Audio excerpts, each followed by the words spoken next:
Alright, and hey there, Prox Gaming Crew, and this is Proxify here, and we are back for another episode of the Ocarina of Time Let's Play, and we got the last of the heart pieces. Hooray! We have all 20 hearts, and now we can be ready for Ganon's castle. That's going to happen within our time for today. And now, I want to say that we're not going to go through everything that we need to go and do within Ganon's castle for right now, because during this time, we are just going to be having to go and take on the first of the little mini dungeons that are going to happen within Ganon's castle, because it's really cool of how Ganon's area is all about, because each medallion area that we walk on into has its own little section of what you need to do within that part, and then you can go in and use the light arrows at the very end, and you can go and take care of all the different laser beams that are kind of blocking the actual way for us to go and head off into where Ganon's going to be. Now, I want to say that before we can even go and reach off into where Ganon is going to be at, there is the gold gauntlets that we have to go and worry about. And yes, and as you guys can go and see, there is a gold sculpture, and I was having a little bit of a tough time on trying to figure out on how that was going to work. I think the easiest way for us to go and grab that gold sculpture is just by having to go and use the hook shot, but I wasn't really all that full mentally prepared for me to go and grab out on the gold sculpture, because I thought that maybe if I could just go and just maybe do a little bit of a walk and slash, I thought I could be able to do that, but I guess not. So yeah, so it has to be done by the hookshot itself. But I just love Ganon's castle, just like over here in the distance. Just looks like super menacing for us to go and start heading off into there pretty soon. Now, I want to say that one of the most annoying ones out of all the different medallion mini dungeons that are going to be happening, I want to say it's probably the purple one. Because I think the purple one is going to be a little bit more annoying. Because, like, isn't that the one where, like, the platforms are, like, completely invisible and you have to go and use the lens of truth? Because that was kind of something that we went and did before, I think, during our time of the Shadow Temple. And I really don't like that area all that too much. And I'm pretty sure that that is going to be the one there.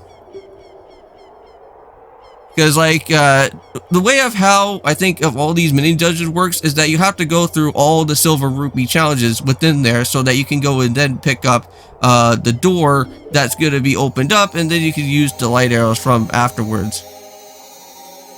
And with the help of all the sages, it looks like the Rainbow Bridge is now opened up, so that is pretty nice. I know that back in the randomizer, we had that option to go and open up the Rainbow Bridge at any given point in time. So even if you got the medallion in one of the parts as Adult Link, you could just go and show right back over to here and have no problem on accessing throughout Ganon's castle, and even taking care of one part of that one said little mini dungeon from the medallions. Now, watch out for the Beamoses that actually show up here at the very beginning. Yeah, you don't really want to get yourself, like, too injured by there. Now, one thing that you may probably want to go and do before you do any of the little mini dungeons that are here is that you want to make sure that you go and use your lens of truth, and there should be a hidden door somewhere around here, and that's where you can go and find all the different fairies, and even go and speak on over to some of the different business Deku scrubs that are here, and they'll give you some extra free stuff. Well, of course you have to pay for it, though I wouldn't really say it's actually free, but if you want to go and make sure that you get some extra items along the way, if you are running low out on, like, bombs, or if you're running low out on sticks and whatnot, because I'm pretty sure that sticks are going to be somewhat of a factor here, I think. I don't know if I don't think can actually be able to use a stick as well too, but yeah, you just want to make sure that you're at least stocked up with everything that you got. So here we go. We're going to start with the first of many, within the first of order of stuff. I know that we started off with the Forest Temple, so that's exactly where we're going to go, well, where we're going to go out here first. Just watch out for the Wolfville stats here. Again, these guys are really no pushover. Once we have used the good old Din's Fire there, these guys are really no match. We already went and taking care of, like, almost like a lot of their HP. But this one in particular, this is not going to be holding out on a key, though. This one is just going to be holding out on a bloopy. Nothing really too special from there, but however, make sure that you do have the fire arrows with you. This is going to be something quite important that you may probably need, because having Din's Fire is not really something that you could go and do, I think, within this type of particular torch right here. But then go and then use Din's Fire right in this part, and then that will go and then take care of this whole door. And it should open us up right into the main parts of what's going to happen here now. So yeah, that is the entrance way back. So we don't really want to do that. So we just want to go and head through here. So yeah, this is where you're going to probably need a little bit of some of the hover boots around in this part. And yeah, we got some of the annoying fans that are going to be here most of the times now. There we go. That one is not too bad. So there's not really like a direct type of path to go from. It's just like, just kind of figure out which type of silver rupee that you want to do first, and then you can just kind of make your judgment calls afterwards. But for right now, I'm just going to kind of go around through the left-hand side and just knock out with the Beamos there, and then hopefully, whoa, yeah.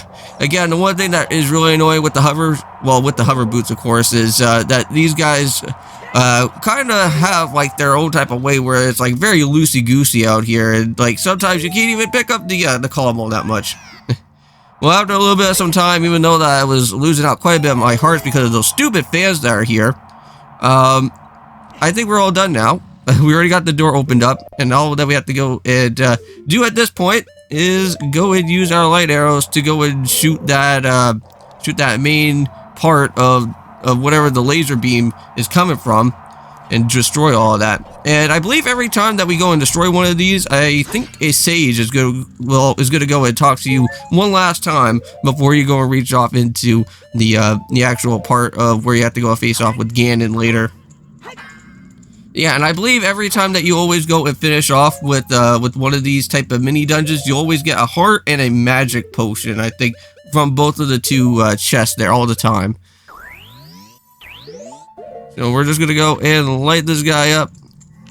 And just like that, it's already been destroyed. Whoa! Well, that was just a weird, awkward placement where the arrow was going to be at. But I guess Saria can't really go and feel the arrow hit that happened from there, I guess. But anyways, I think that's about it. We're going to have to go and end off the episode out here for today. So thank you guys so much for watching Ocarina of Time. And of course, peace.